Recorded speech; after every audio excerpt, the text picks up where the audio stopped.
Au nom d'Allah, le tout miséricordieux, le très miséricordieux. Bienvenue sur notre chaîne Channel. Aujourd'hui, nous avons une histoire qui va vous surprendre. Elle vous apprendra également comment vos actions influencent votre destin. Cette histoire vous fera réfléchir sur l'importance de vivre une vie juste. Vous devez vivre une vie juste, non seulement extérieurement, mais aussi dans votre cœur et dans vos actions. Il était une fois un homme très pieux. C'était un homme pieux, dévoué à l'adoration d'Allah. Il passait ses jours et ses nuits à se souvenir d'Allah, et sa profonde dévotion lui valait le respect de tous ceux qui l'entouraient. Il était un chef et un guide, admiré pour sa patience, son humilité et son dévouement à sa religion. En vieillissant, il sentit que son séjour en ce monde touchait à sa fin. Il savait que la mort était proche et il fit une demande audacieuse à ses disciples et à ses amis. Il leur a demandé d'emporter son corps hors de la ville et de le placer sous un arbre à la périphérie de la ville. Lorsqu'un groupe de chrétiens arriva avec des funérailles,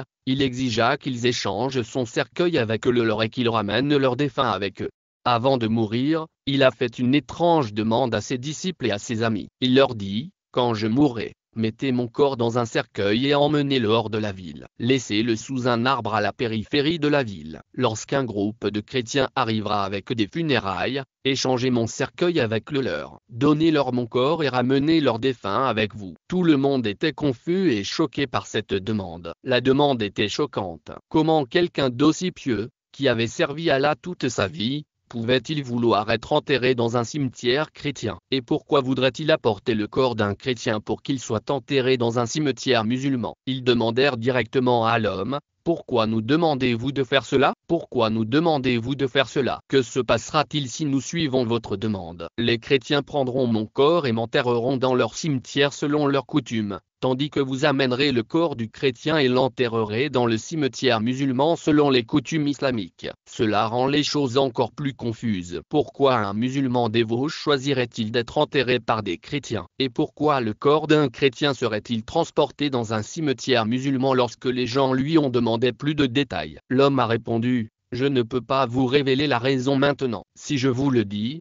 vous risquez de refuser d'accomplir ma dernière volonté. Le secret ne sera révélé qu'après ma mort. » Bien que perplexe, les gens le respectent et acceptent de suivre ses instructions. Ils croyaient que cet homme avait une bonne raison, même s'ils ne pouvaient pas la comprendre à ce moment-là. Peu de temps après la mort de l'homme, quelque chose d'étrange se produisit. Après sa mort, son visage autrefois radieux commença à s'assombrir et à perdre sa lumière. Son visage, qui était empreint de paix et de sérénité, semblait maintenant déformé et défiguré. Les gens étaient choqués et perturbés. Ils ne comprenaient pas comment quelqu'un d'aussi dévoué à l'adoration pouvait se retrouver dans un tel état. Cependant, ils ont respecté ses dernières volontés. Ils lavèrent son corps et le préparèrent pour l'enterrement. Ils suivirent ses instructions et placèrent son corps dans un cercueil. Ils le portèrent jusqu'à l'arbre situé à l'extérieur de la ville et l'y laissèrent comme il l'avait demandé. Ils attendirent que les chrétiens arrivent avec leurs funérailles. Il ne fallut pas longtemps pour qu'un groupe de chrétiens arrive avec des funérailles,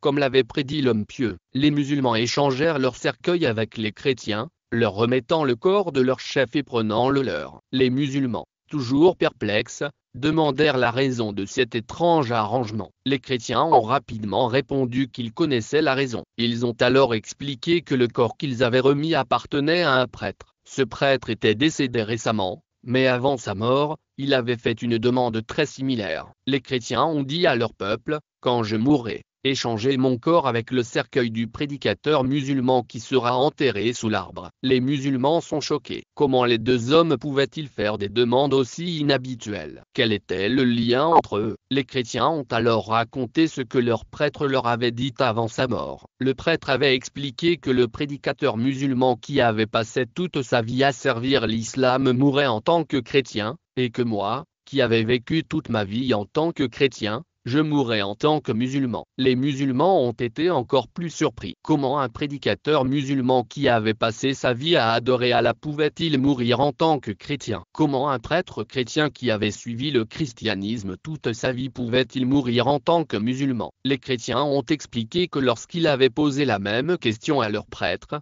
celui-ci leur avait répondu la même chose. Il leur avait dit que tout au long de ma vie, je ne me suis jamais permis de regarder une femme avec un regard de pécheur parce que j'ai évité ce péché. Allah m'accordera la bénédiction de mourir avec la foi en l'islam, mais le prédicateur musulman, malgré sa vie de dévotion, ne pouvait pas contrôler son regard. Il s'est permis de regarder les femmes de manière inappropriée et, à cause de ce péché, il mourra sans avoir la foi. Les musulmans sont restés sans voix devant cette explication. L'histoire leur a fait comprendre que, quelle que soit la dévotion extérieure d'une personne, c'est la pureté de son cœur et de ses actes qui comptent vraiment. Le prédicateur musulman avait adoré Allah toute sa vie, mais son incapacité à contrôler son regard lui a fait perdre la foi au moment de sa mort. La leçon à tirer de cette histoire est claire, elle nous enseigne que la piété ne se limite pas à la prière, au jeûne ou à d'autres actes d'adoration extérieure. La vraie piété consiste également à garder nos cœurs et nos actions pures. De petits péchés,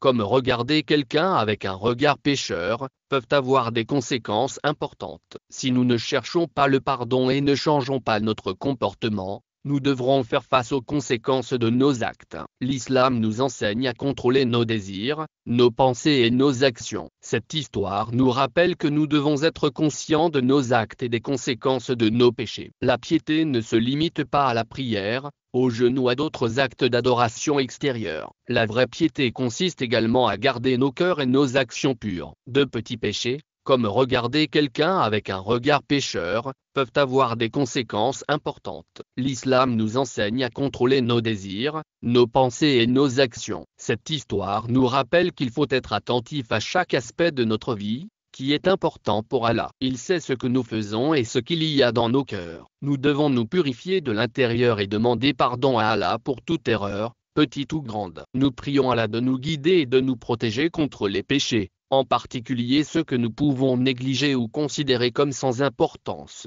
Allah nous aide à vivre. Nous demandons à Allah de nous protéger de tout ce qui pourrait nuire à notre foi et de nous accorder une bonne fin et une bonne mort. Si cette histoire vous a touché et que vous souhaitez vous joindre à cette prière, écrivez Amen dans les commentaires. N'oubliez pas d'aimer, de partager et de vous abonner à la chaîne pour continuer à recevoir des contenus qui font réfléchir. Un contenu islamique qui provoque. Merci d'avoir regardé cette émission, et que la paix soit avec vous jusqu'à notre prochaine vidéo.